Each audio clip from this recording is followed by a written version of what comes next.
Fala pessoal, tudo bem com vocês? Visivelmente o São Paulo sentiu a falta de entrosamento. Por que tanto tempo para colocar o Hernanes, hein?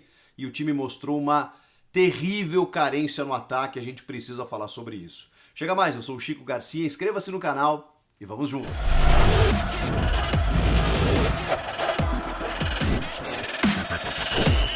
São Paulo não vai vencer todos os jogos, não vai golear todas as partidas, a gente sabe disso, ainda mais quando o técnico Hernan Crespo precisar rodar um pouco mais o seu elenco. E foi o caso, pelo menos na sua opção, na sua escolha, a gente até pode falar se isso foi o ideal ou não, em detrimento do Campeonato Paulista, já que tem o compromisso com a Ferroviária na sexta-feira, e o Crespo, já com uma situação encaminhada na Libertadores, né, pelo menos invicto aí, resolveu escalar um time mais alternativo contra o Rentistas no Uruguai, até para descansar um pouco mais alguns atletas e também para observar outros. Apareceram algumas figuras aí que a gente acabou vendo sendo resgatadas aí, como o Paulinho Boia, que quase foi envolvido na negociação com o Benítez no Vasco, o próprio Shailon, que estava emprestado para o Goiás e tudo mais, para ele tentar algumas mexidas, né, algumas mudanças. Agora, me espanta, foi uma das tônicas do jogo, porque do Profeta Hernanes demorar tanto tempo assim para entrar.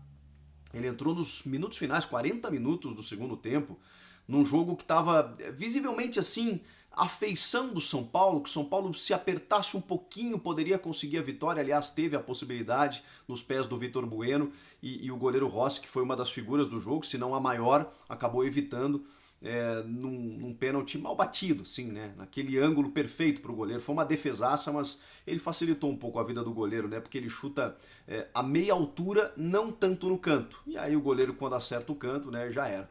Mas enfim, a gente está misturando os assuntos aqui.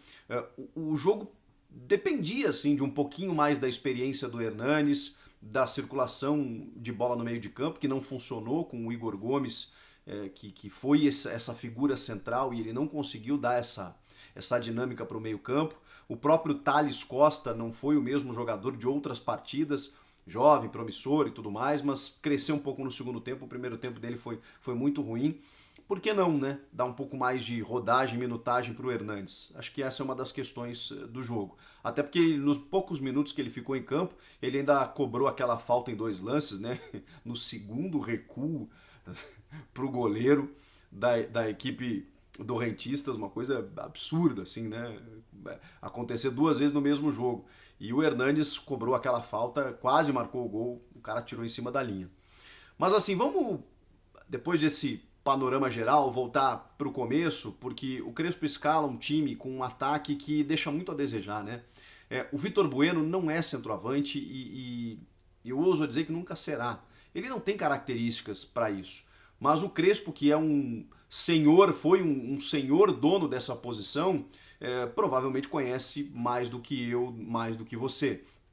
Ele talvez tenha identificado no Vitor Bueno essa possibilidade. Ou porque diagnostica algumas carências muito claras no grupo em relação a esse homem de frente. Tanto que ele escala o Vitor Bueno e o Rojas, que também não funciona muito nesse sistema com apenas 2 atacantes. O Rojas é um extrema, é um ponta. É ali que ele funciona. Quando você bota 2 caras mais móveis, teve uma jogada que o Vitor Bueno fez o pivô e o Rojas chegou chutando. Muito pouco, muito pouco. O Vitor Bueno, que sempre foi criticado, a posição que ele mais rendeu no próprio São Paulo foi um meia atacante, um vindo de trás, às vezes caindo pelo lado, centralizando. É onde ele jogou bem no Santos, é onde ele teve um certo bom momento no São Paulo também.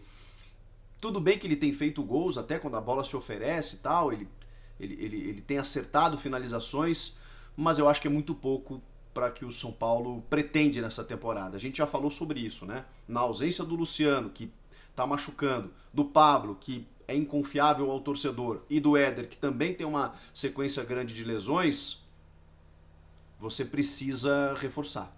Você precisa ter mais algum jogador ali para não depender só do Galeano, que é um menino promissor da base e tudo mais, que entrou bem no jogo para tentar fazer uma correria, mas você não sabe até quando ele pode te responder. O próprio Rojas, que a gente não sabe se o contrato será renovado, acredito que sim, mas também não pode ser a figura central do ataque. E o Vitor Bueno, que está visivelmente improvisado, tentando ali tirar o melhor da posição, mas não é a dele, visivelmente não é a dele. Então não funcionou, não foi uma boa atuação do São Paulo.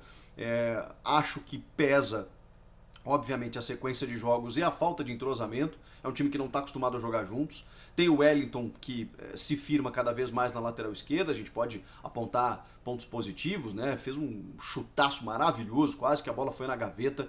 E o Rossi fez mais uma grande defesa. O Orejuela também, não deixa de ser uma boa notícia.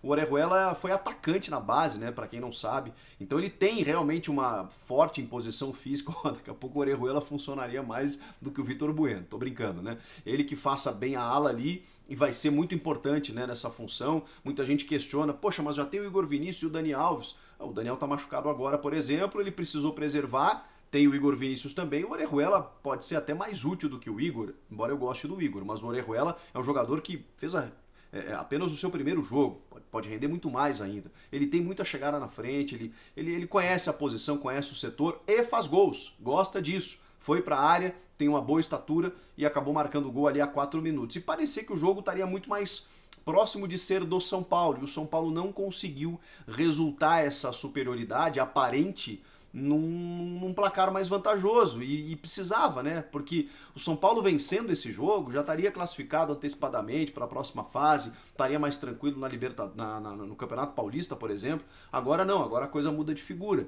Mas teve nos seus pés, no pênalti marcado, nos 2 lances em 2 toques dentro da área, para poder vencer o jogo. E não conseguiu, porque também o goleiro adversário foi uma figura importante na partida. Então, ficou aquele gostinho amargo de um São Paulo que, quando tiver que preservar, encontra algumas dificuldades. Outro jogador que a gente precisa destacar é o Rodrigo Nestor, né? Fez uma jogadaça que, se ele faz o gol, seria uma pintura.